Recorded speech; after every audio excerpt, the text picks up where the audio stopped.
Welcome to episode 24. This is my first solo episode in about 3 weeks. And it's been longer than I've wanted in between solo episodes. I know that initially I said I'd try to do them about every week and a half, 10 days. I've had, I think it was 8 guests on in the last 3 weeks and just a bunch of other things going on in life. So it happens. I need to commit to sticking to a more regular schedule, maybe even doing a solo episode once a week. Maybe I just pick, I don't know, Sunday, today's Sunday, and I just let it rip for 10, 20 minutes, whatever it is comes out. It is what it is.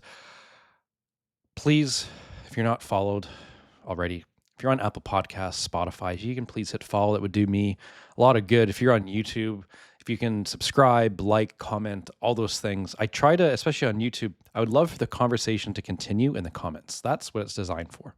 So please don't hesitate. I've honestly gotten so much good feedback so far from the podcast, and I appreciate that. It means a lot, anyone who chooses to listen. There's never any pressure or obligation, especially to my friends.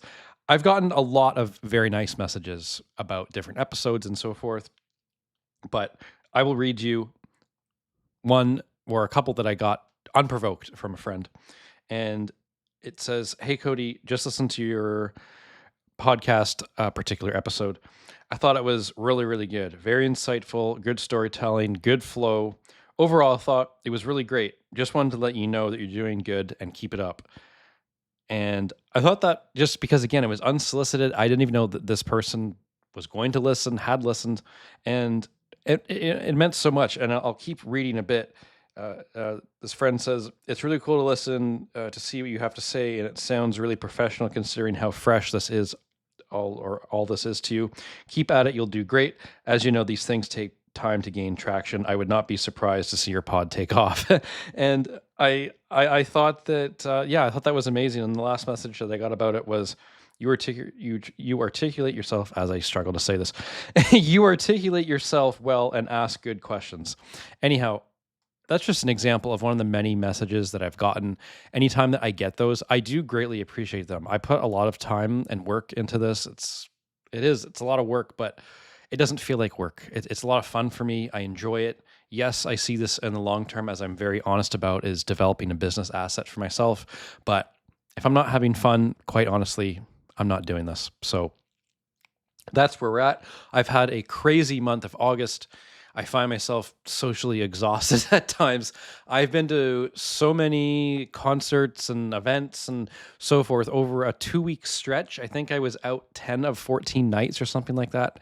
So I found my body to be quite exhausted recently, but I'll just name a few things that I've seen. Guns N' Roses. I mean, I've done reviews of all these on my Instagram, TikTok, whatever you can go see. I saw Guns N' Roses, Avenged Sevenfold. I went to all four Rush shows. Excuse me. Today is Sunday, August 23rd. Last night I was at Ed Sheeran. That was incredible. Again, I did a review for that. I won't repeat everything here. Aside from the fact that his whole loop pedal system, he is phenomenal at that. As a guitarist, I can tell you. I thought that was fascinating to see. Just a couple other random, just side notes. I just like to tell people what I'm up to. I love Scooby-Doo so much that when I finished a run through, I guess, of the shows that I wanted to see, I basically just started to Where Are You right over again, and I still am laughing at each episode. I just find it so funny. I have started to rewatch Batman Beyond, which I have said for a while I was going to rewatch. First few episodes in, love it.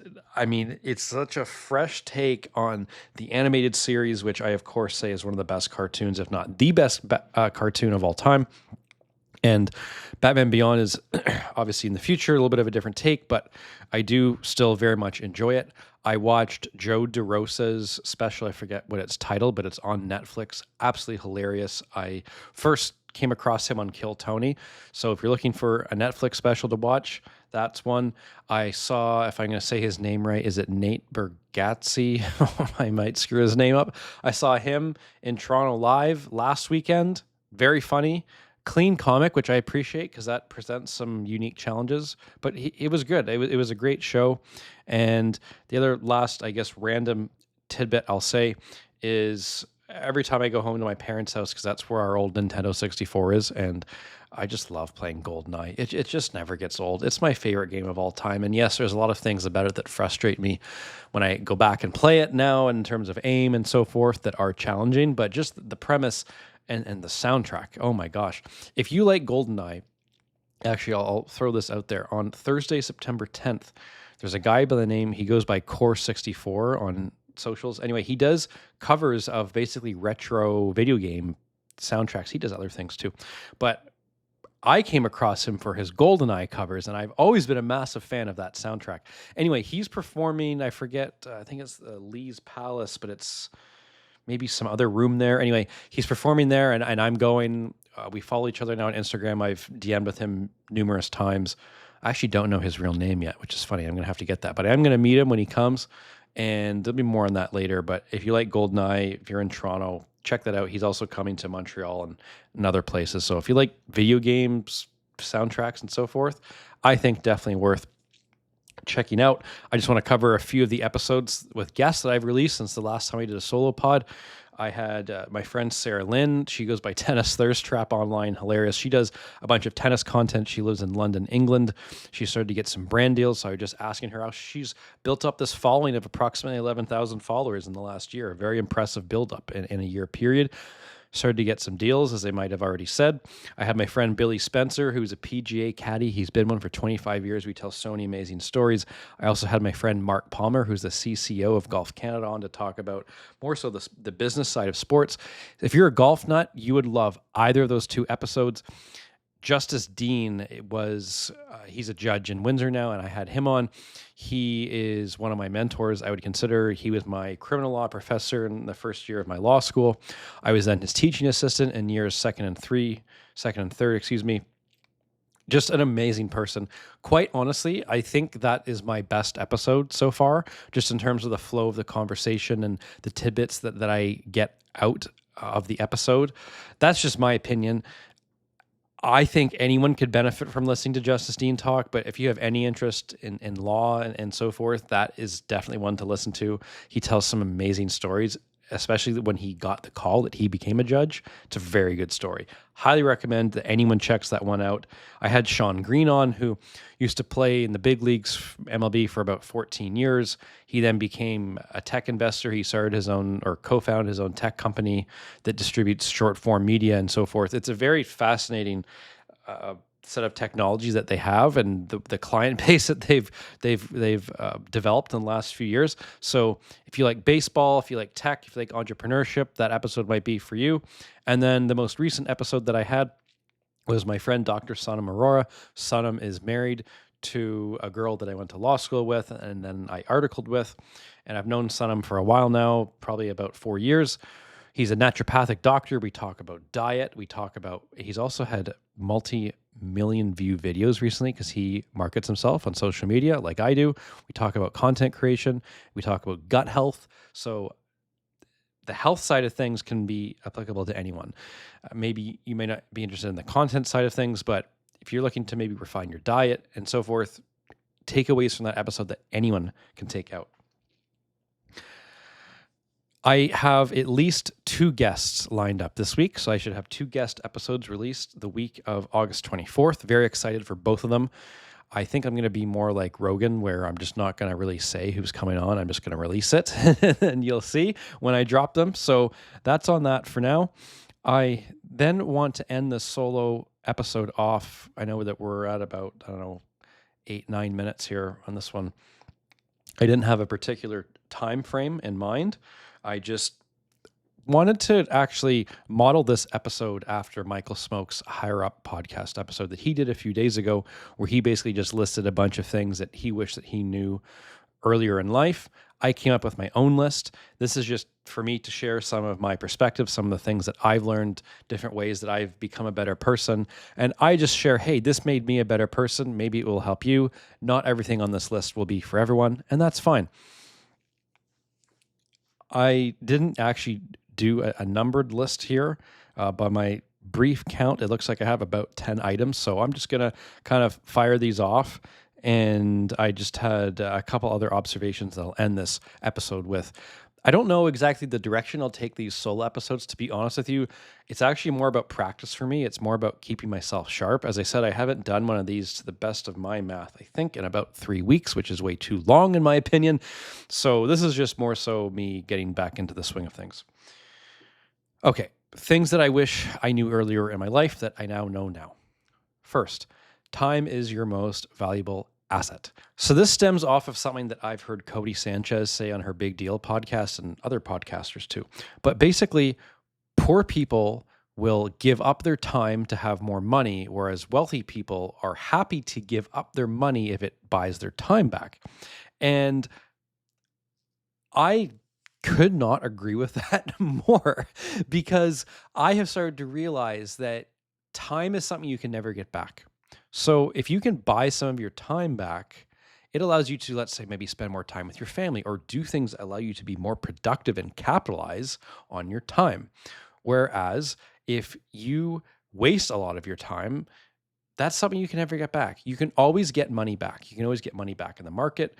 Money is always flowing around, but time, once it has passed forever. So use your time wisely. Number 2, groupthink can trickle in very fast and it can be very dangerous. I've never been much of a friend group guy. I've always had just good friends and they're all in different circles, and then my friends meet my other friends, and that's kind of how that happens. I have been in too many situations in terms of social circles where everyone just starts to think the same and it isn't necessarily the right answer or the right opinion or whatever it might be. And the point is, you just don't want to lose your own identity, and you shouldn't succumb to groupthink. Make sure that you stand on your own 2 feet. If there's something that you believe in, you don't have to give that up just because maybe, I don't know, there's a group of 8 people, let's say, and you're the one of the 8 that thinks a certain way. So just bear that in mind, that whatever values, principles, perspectives that you have, those are important and you should stick by those and don't give them up just because a group of other people might think otherwise. Doesn't necessarily mean they're right. Number 3, be uncomfortable often. I can't tell you how many times I have had to push myself to be uncomfortable, and then something good has come of that. Even this 100-day public speaking challenge that I'm doing right now, today I'm on day 77, which is crazy. I'm over 3/4 of the way through. I can already see how I've improved at this dramatically. It's already changed my life. Not that this means everything, but I have almost doubled my Instagram following in a month, which is kind of crazy. I know in the grand scheme of things, I think I'm just under 2,100 followers right now, which I know is not that much relative to other accounts, of course. But considering what I've come from and considering the traction that I've been able to make after really a month and a half not doing anything, and then the last month has been crazy. So anyhow, I still have, as I said, approximately a quarter of my challenge remaining, and I've already seen how it's changed my life so far. I'm curious to see how up to day 100, what changes. We're going to keep going on that. But growth always occurs when you're uncomfortable. So do things that are uncomfortable. Get used to it. You're going to see me continue to experiment, maybe post some content that I'm not that comfortable with, and I'm okay with that. Some of it's not going to work. That's okay. Number 4. Become good at something. I am stealing this one from Michael a bit. He said this in his podcast episode. But for me, I haven't, aside from screwing around on GoldenEye when I go back to my parents' house, for example, I stopped playing video games 5 years ago. I mean, they're fun. I love them. But for me, watching endless amounts of Netflix and video games, there just reached a point in my life where it just wasn't doing anything for me anymore. And I like to do things where I can see myself get better. So for me, that's playing electric guitar, that's doing content, that's developing my business, that's my fitness. I'm always just tinkering, and I'm obsessed with trying to figure out how I can get better at things. So I think that if you can become good at something, and again, I am heavily paraphrasing Michael here, so I will give him credit for this, but I just have the same opinions, and I've said this to other people too. So I am kind of speaking from my own experience here, but if you were able to stand on your own 2 feet and be good at something, whatever that is for you, I think that it allows you to carry an extra sense of confidence. So for me, look, I'm not anywhere close to the best guitar player in the world, but me being good at guitar, it does make me a little more confident. Me being in shape, I mean, quite frankly, I'm in the best shape of my life right now. And yeah, I have extra confidence because of that, because I know that I take care of my body, which means I know I'm taking care of my mind. I can think better. I can do things like this better. And I just think that becoming good at something is it can't be a bad thing. So whatever that is for you, it could be painting, it could be running, I don't care. Just get good at something and do it often. Okay. Well, fitness, I mean, I just kind of touched on that, but taking your fitness seriously is a cheat code in life. And I'm not saying that you have to, I mean, go run a marathon or be a bodybuilder or anything like that. You also don't have to go to the gym. It could be riding a bike, it could be rowing. I don't care what it is. But when you start to realize that it's your mind that benefits from working out, again, when I say workout, any sort of activity, sport, you start to see the benefits of it. And my life has just changed so much for the better once I started taking my body more seriously. The next thing, I've lost count, so I'm not going to count. The next thing that I wrote down is you have to create your own luck in life. And yes, people can get lucky, and some people are more fortunate than others, and I don't dispute that. I'm incredibly fortunate with some things that I've gotten to experience, but I understand that I've also started to create my own luck. And that's kind of like the whole thing with my speaking challenge, how all of a sudden I had Tommy Lee from Motley Crue commenting on my stuff. I had 3 Days Grace commenting on my stuff. It's because I put myself out there. Yes, did I get lucky that Tommy Lee saw my video? 100% I did. But I still had to make myself uncomfortable, put myself out there, publish the content, and then just let the universe do its thing. When you put yourself in situations where something could work out, you'd be surprised just how often you can create your own luck. Next, um, this is just more of a personal note, but I mean, I'm 33. I'm still single. I am. I have no. How can I say? Like, I have no firm prospects or anything like that. I'm just kind of doing my own thing and being open minded and whatever else. But I think that sometimes society tries to kind of make us fit into certain molds and to be like, oh, at a certain age you should have this partner, and then you're looking at buying a house and kids and all these things. And I continue to just find myself not fit into that mold. I'm not saying it's something that I'm not interested in. I'm just saying that building up my business and my online brand and everything that I'm doing right now is very difficult. And I only have so much time and energy in a day. And sometimes, yeah, I can feel maybe a little strange that I've never been in a relationship, and that's certainly odd for someone at 33, and I understand that. But I've also started to realize that that's okay. I mean, I come across other people online that are in the same boat as me with that, and I'm okay with it. And I know that, meeting prospective partners and so forth, that can be a red flag, but I mean, I own it. I don't care. I mean, I'm a much better person now than, in my opinion, than I ever was in the past. So I think that if you find yourself in that situation where maybe you're like me, you've never been in a relationship, or maybe you're coming out of a bad one, or maybe you're getting divorced, whatever your own situation might be, just know that whatever it is for you at that moment in your life, it's okay. And don't worry about what other people might think you should be doing at that point. You'll figure it out. Just keep putting yourself out there, and you never know what can happen. Which actually kind of ties into the next bullet point I had, which was overcoming the fear of rejection. That is something that I've gotten significantly better at this year. Every time I put out a new piece of content, I'm facing rejection. I would say more than 50% of the time, a video might quote unquote flop, and that's a form of rejection. We've all faced rejection, whether it's socially with friends, or maybe asking someone out that you're interested in, or maybe it's getting picked last in a sports team, whatever it is.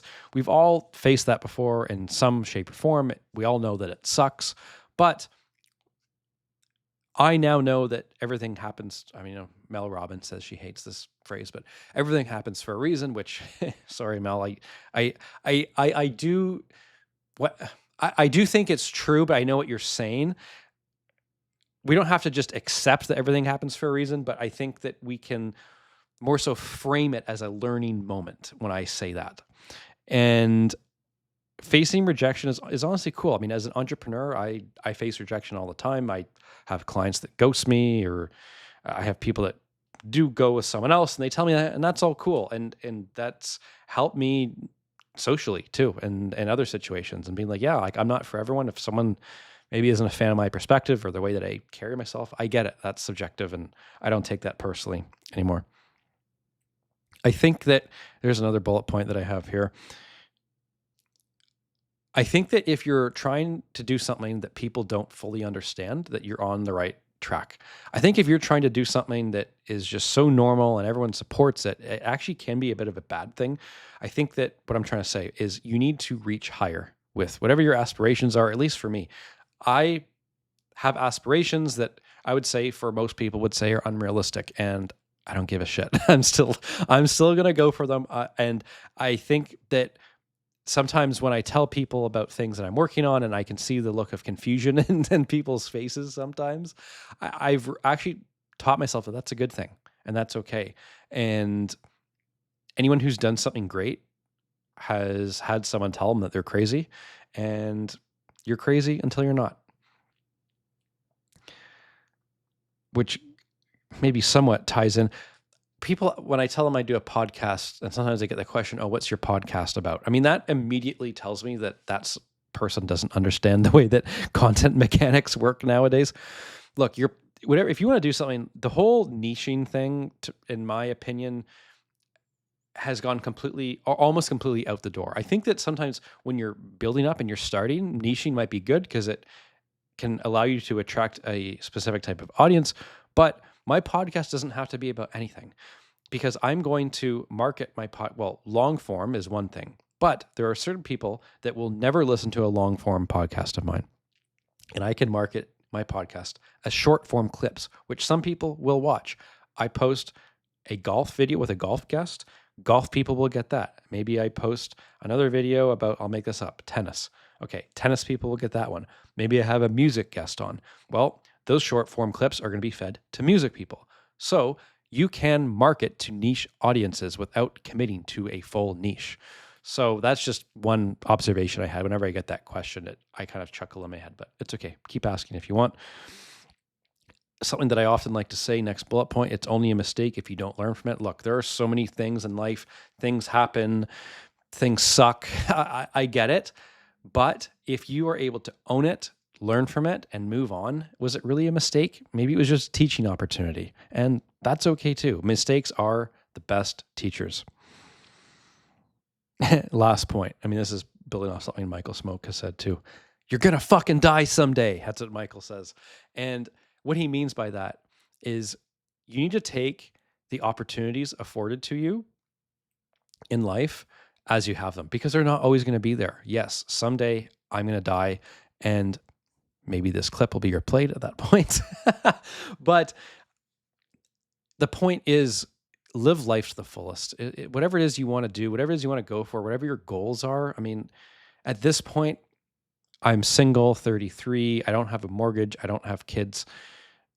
Obviously, all or some of that is going to change at some point. But I'm at the stage now where I'm just going for the moon. And that just is what it is, because I just know that it's just a matter of work and reps and getting better. And eventually I will land where I want to be. Which just leaves me with a couple last observations. What do we think about FaceTime calls at concerts? I did a short form video about this recently, but it's like the sound's not going to be good on the call. Sometimes you're holding your phone up and then the person behind you can't see. And I don't know. I think it's a concert faux pas. The last thing I'll say is, even though I have been building up a decent following in the last month, just doing my music stuff, and that's great, I don't want to just talk about music on my channels. I mean, music is a big part of my life and everything, and I love talking about it. But there's other things I want to talk about too. I've noticed that maybe more of my mindset stuff hasn't been doing as well. Maybe I need to wait until I maybe have a bigger following before I kind of talk about that stuff, which if that's the case, so be it. But there's a lot of other topics I want to cover too. If there's anything that you think that I should cover, feel free to let me know. If there are any guests that you think I would vibe with and have on, even if I don't know the person, send me a message and tell me. I'm always curious to hear more about how I can make this better and how I can better serve my audience. I'll just leave you on this. I might have said this before, but I know as my audience that I have to earn your trust. I have to earn your attention, and it's very hard to do. I don't know how well of a job I did today. I've been going now for approximately 25 minutes. I hope that you have found my thoughts to be at least somewhat focused. I know I felt I was a little scatterbrained at times. To be honest with you, I wanted this episode to be 20 minutes. I'm already above 5, so I don't know if that means I rambled or whatnot. However, feel free to let me know. I want to make this as best as I can. I want to earn your attention. I respect your attention. I respect your time. I never want to waste your time. I am here to provide value. I'm here to help you learn through my curiosity. I mean, that's what a good podcast host does is, I think that the strength of this podcast lies in my curiosity and lies in the questions that I ask people. But I also want my guests to not feel like it's an interview. I want it to be a conversation. I love the banter. I love the back and forth. Ask me questions. I don't want it to just be a one-sided conversation. So thank you for your time. Thank you for your attention. Thank you for listening. And thank you for your continued support. As I said, I will have 2 guests on this week, maybe another solo episode in a week or so. And I am excited about the guests that I know are going to be coming on in the next week or 2. And I have so many more that in the future I know what will come on, and some I don't even know about. And I'm very excited about what I can maybe do with this. So thanks again for listening. I'll see you in the next episode.